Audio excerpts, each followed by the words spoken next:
हमारा next unit ले रहे हैं। आई होप आपको पहले यूनिट सारे समझ आए हों, और अगर आप हमारे चैनल पे नए हैं तो प्लीज हमारे चैनल को सब्सक्राइब कीजिए और वीडियो को एंजॉय कीजिए।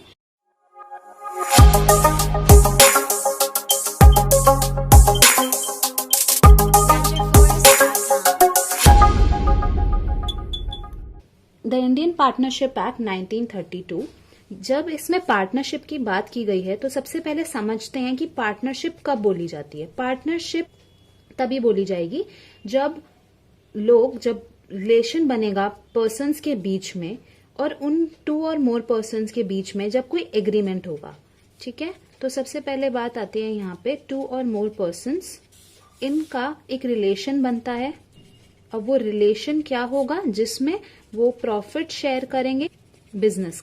ये रिलेशनशिप होता है सारे पर्सन्स के बीच में जब हम उनको पार्टनरशिप बोलते हैं। लेकिन इसमें बहुत एसेंशियल एलिमेंट आता है एग्रीमेंट। तो एग्रीमेंट होना बहुत इंपॉर्टेंट है। इसके सारे पॉइंट्स के बारे में थोड़ा थोड़ा और पढ़ेंगे, लेकिन सिर्फ एक हेडिंग पढ़ लेते हैं अभी। एग्रीमेंट होना बहुत जरूरी है। ठीक है, सेकेंड पॉइंट आता है शेयर द प्रॉफिट, जो अभी हमने बात करी, ये बहुत इंपॉर्टेंट है। और तीसरी चीज आती है कि बिजनेस को कैरी कौन करेगा, कैरिड ऑन बाय ऑल। ठीक है, या फिर एनी ऑफ देम, उनमें से कोई भी, एक्टिंग फॉर ऑल, उनमें से कोई भी बाकी लोगों को भी प्रेजेंट करेगा।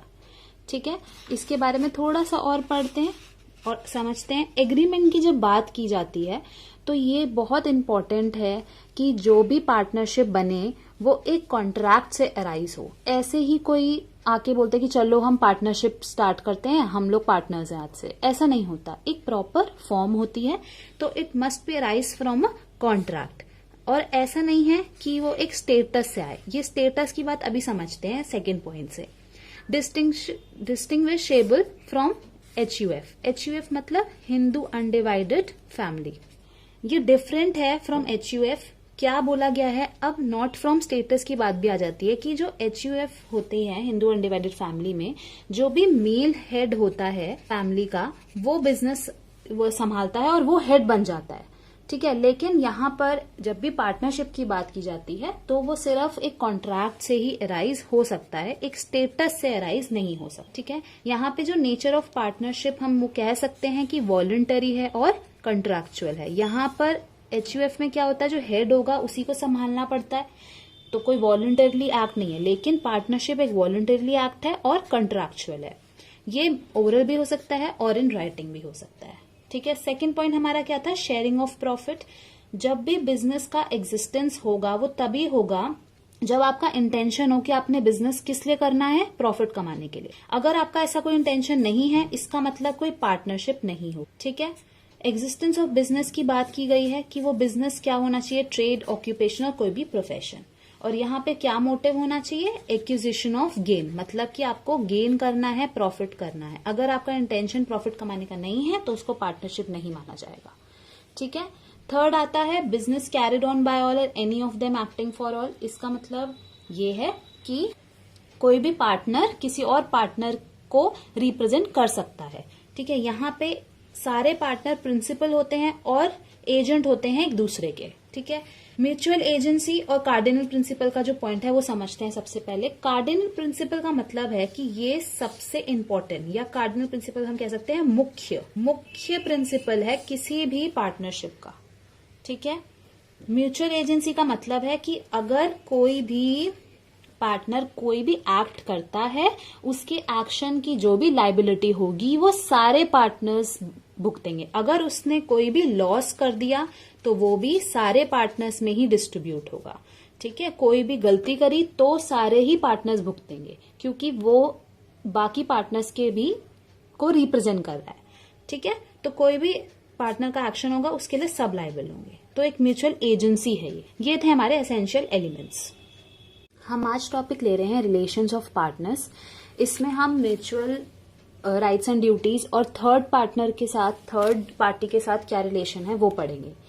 म्यूचुअल राइट्स एंड ड्यूटीज तब अराइज होती हैं जब भी पार्टनरशिप बनता है बाय एन एग्रीमेंट, उसमें डिफाइन होता है कि सारे पार्टनर्स को म्यूचुअली सारा बिजनेस संभालना है, जो भी लॉस प्रॉफिट है सब कुछ शेयर करना होगा, और जिस चीज के लिए भी एक्शन वो कर रहे हैं, कोई भी उनके ट्रांजैक्शन, उनके लिए उसके लिए सारे पार्टनर्स लायबल होंगे। ठीक है, यहाँ पर ये कॉन्ट्रैक्ट में लिखा होता है, कहीं कहीं कॉन्ट्रैक्ट्स में ये मेंशन होता है कि कोई भी पार्टनर अगर कोई बिजनेस कर रहा है तो वो कोई और बिजनेस स्टार्ट नहीं कर सकता, मतलब पार्टनरशिप फॉर्म में है अगर, तो वो कोई और अलग बिजनेस अपना स्टार्ट नहीं कर सकता। ये यूजुअली हर कॉन्ट्रैक्ट में मेंशन होता है। जो म्यूचुअल राइट्स हैं, हम राइट्स देखते हैं सबसे पहले, उसके बाद ड्यूटीज देखेंगे। राइट्स में सबसे पहला राइट आता है to take part in the conduct of business. यहाँ पर जो भी बिजनेस कर रहा है, कोई भी उसका कह सकते हैं हम डिसीजन ले लीजिए, अगर डिसीजन मेकिंग बात हो रही है तो यहाँ पर सारे पार्टनर्स का हक बनता है कि वो उसमें पार्ट ले। ठीक है, डिसीजन एक एग्जाम्पल, ऐसे बहुत सारे कंडक्ट्स होते हैं बिजनेस के। सेकेंड राइट है टू बी कंसल्टेड। अगर कोई भी डिफरेंस अराइज हो जाता है पार्टनर्स के बीच में, तो जो भी मेजोरिटी कहती है उस हिसाब से चलता है। ठीक है, और बाकी पार्टनर को मेजोरिटी की बात माननी पड़ती है। अगर कोई डिफरेंस अराइज हो जाता है तो भी बाय वोटिंग या बाय कोई भी डिसीजन लेने के लिए अगर बीच में लड़ाई हो गई तो मेजोरिटी की बात दूसरे पार्टनर को माननी पड़े। ठीक है, उसके बाद है right to access to books. Right to access to books का मतलब है कि जो भी बिजनेस की बुक्स हैं, जो भी अकाउंटिंग बुक्स हैं, वो एक्सेस करने का राइट होता है हर पार्टनर के पास। राइट टू रिम्यूनरेशन, ऐसा होता है कि यूजुअली जो पार्टनर्स होते हैं उनके पास ये राइट, मतलब रिम्यूनरेशन नहीं मिलता है पार्टनर्स को।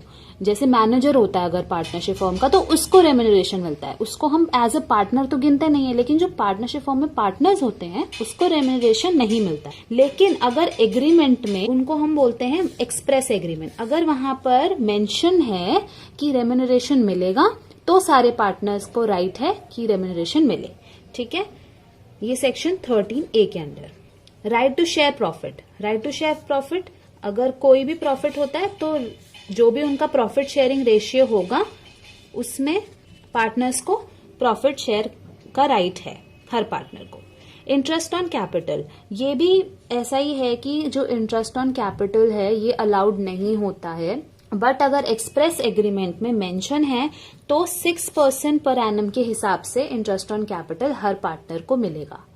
ठीक है, इंटरेस्ट ऑन एडवांसेस, अगर कैपिटल के अलावा अगर आपने कोई भी लोन लिया है या कोई भी आपके एडवांसेस हैं तो उसमें भी आपको एट 6% पर एनम के हिसाब से मिलता है, इंटरेस्ट देना पड़ता है। ठीक है, राइट टू बी इंडेमनिफाइड, इसका मतलब है कि अगर कोई भी पार्टनर ने कोई भी गलती कर दी है, कोई भी लॉस हो गया है, कोई भी एक्सपेंस हो गया है, ठीक है, लॉस एक्सपेंस हो गया है, तो उसके एक्शन का सारा बाकी जो पार्टनर्स हैं उनको भी इंडेमनिफाई करना पड़ेगा, उनको भी लायबल होना पड़ेगा उसके। ठीक है, then right to stop admission of new partner, अगर पार्टनर चाहें तो सारे पार्टनर की मंजूरी के हिसाब से अगर उनको कोई और पार्टनर ऐड नहीं करना है तो उनके पास राइट है कि वो कोई न्यू पार्टनर को ऐड नहीं करे। Right to retire, voluntary retirement है, अगर आपको पार्टनरशिप फर्म से एग्जिट लेना है तो आप रिटायर हो सकते हो। ठीक है, राइट नॉट टू एक्सपेल्ड, ऐसा नहीं है कि अगर बाकी पार्टनर्स चाहें तो एक पार्टनर को बोलेंगे कि आप निकल जाओ, ऐसा नहीं है। हाँ, अगर उसमें बिजनेस का कोई बेनिफिट है, अगर बिजनेस का कोई बेनिफिट है तो हो सकता है कि वो पार्टनर कहे कि चलो ठीक है मैं निकल जाता हूँ पार्टनरशिप से, लेकिन ऐसे ही आप एक्सपेल नहीं कर सकते किसी भी पार्टनर को। अगर वो गुड फेथ में है तो बात अलग है। Right to dissolve the firm, सारे पार्टनर्स चाहें तो म्यूचुअल कंसेंट से, म्यूचुअल कंसेंट होना चाहिए ऑफ ऑल द पार्टनर्स, तब आप फर्म को डिसॉल्व कर सकते हो। ठीक है, बंद कर सकते। अगर पार्टनरशिप एट विल है तो एक पार्टनर दूसरे पार्टनर को बाय नोटिस कि मेरा मंशा है कि अब मैं फर्म को डिसॉल्व करने वाला हूं, बाय नोटिस वो कर सकता है अगर पार्टनरशिप एट विल है तो। ठीक है, अदरवाइज म्यूचुअल कंसेंट से ही होता है सारे पार्टनर्स का। ठीक है, तो ये थे हमारे राइट्स। अब आते हैं ड्यूटीज पे। ड्यूटीज भी बहुत जनरल हैं, आपको कॉमनली पता है कि क्या क्या ड्यूटीज होनी चाहिए। सबसे पहले है general duties of partner. General duties of partners में क्या क्या आता है कि भाई वो गुड फेथ में काम करे, ठीक है, कोई भी फॉल्ट या कोई भी फ्रॉड ना करे किसी से भी, ठीक है, कोई भी पार्टनर के साथ जो भी डिसीजन लिया जाए उसको अच्छे से निभाए, कोई भी जो भी कंडक्ट है बिजनेस का उसकी ड्यूटी है कि वो उसको अच्छे से कंडक्ट करे ताकि सारे बिजनेस को, सारे पार्टनर्स को benefit. To indemnify for fraud और विलफुल नेग्लेक्ट, ड्यूटी है आपकी कि अगर किसी पार्टनर ने कोई एक्सपेंस या लॉस किया है तो आप उसको जस्टिफाई करो, उसको, उसके फ्रॉड को इंडेमनीफाई करो, और सारे पार्टनर्स लायबल हैं तो सारे पार्टनर्स को उनका साथ देना होगा, ये आपकी ड्यूटी है। Stand by with your partner, okay, stand with your partner. Now third duty is to attend duties without remuneration, क्योंकि रेम्यूनरेशन एक एक्सप्रेस एग्रीमेंट में तो लिखा होगा, लेकिन अगर रेम्यूनरेशन नहीं मिल रहा है तो भी आप अपनी सारी ड्यूटीज को अच्छे से निभाओ। To share losses as well as you share profit, you must share the losses as well, ठीक है।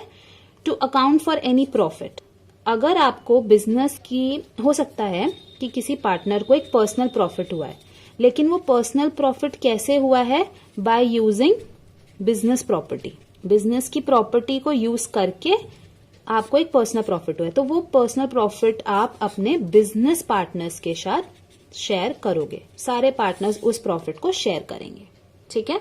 तो ये थी हमारी राइट्स एंड ड्यूटीज, ये हमने पढ़ा म्यूचुअल राइट्स। अब हमारा थर्ड पार्टी के साथ क्या रिलेशन होता है, क्योंकि हमारे डेफिनेशन में ये डिफाइन है पार्टनरशिप एक्ट में, एक्टिंग फॉर ऑल वाला पॉइंट जो हमने पढ़ा था कि business carried on by all or any of them acting for all, ये पॉइंट हमने पढ़ा था। इसमें हमने दो चीजें पढ़ी थी कि जो एक पार्टनर होता है वो एक एजेंट भी एक्ट करता है और एक प्रिंसिपल। इसमें सेक्शन 18 ने ये क्लैरिफाई किया है कि एजेंट और प्रिंसिपल में एक फर्क होता है। जब वो प्रिंसिपल की तरह एक्ट करता है तब वो अपने लिए भी एक्ट करता है, act for himself and his own interest, मतलब उसका खुद का इंटरेस्ट भी होता है उसमें, in the common concern of the partnership, कि भाई पार्टनरशिप फॉर्म को भी बेनिफिट हो और उसका पर्सनल बेनिफिट, तो तब वो प्रिंसिपल कहलाता है। और एजेंट के केस में वो सिर्फ तब ही इंटरेस्ट में काम करेगा बिजनेस के जब पर्पस सिर्फ बिजनेस का हो, ठीक है। अगर उसका कोई पर्सनल हो जाता है सारी ट्रांजैक्शंस में, एज वो एजेंट एक्ट नहीं कर सकता, ठीक है ना। अगर उसका खुद का, क्योंकि वो अगर एजेंट है तो वो किसके लिए एक्ट कर रहा है, पार्टनर्स के लिए एक्ट कर रहा है, अपने इंटरेस्ट में कोई एक्ट नहीं कर रहा, तो उस केस में वो एक एजेंट, प्राइमरली एक एजेंट है। और अगर वो अपने लिए भी और कॉमन कंसर्न ऑफ पार्टनरशिप को देखते हुए काम कर रहा है तो वो प्रिंसिपल माना जाएगा, ठीक है। और सिर्फ एजेंट तभी होगा जब पर्पस ऑफ बिजनेस हो। तो हम ये कह सकते हैं कि एक एजेंट सिर्फ कई ट्रांजैक्शंस में हम उसको बोल सकते हैं for a partnership, her transaction में वो अप्लाई नहीं होगा, उसका कोई एक्ट अप्लाई नहीं होगा कई ट्रांजैक्शंस में, ठीक है। तो ये था रिलेशन ऑफ पार्टनर्स। यहाँ हमारा ये टॉपिक खत्म होता है। आई होप आपको समझ आया हो। प्लीज हमारे चैनल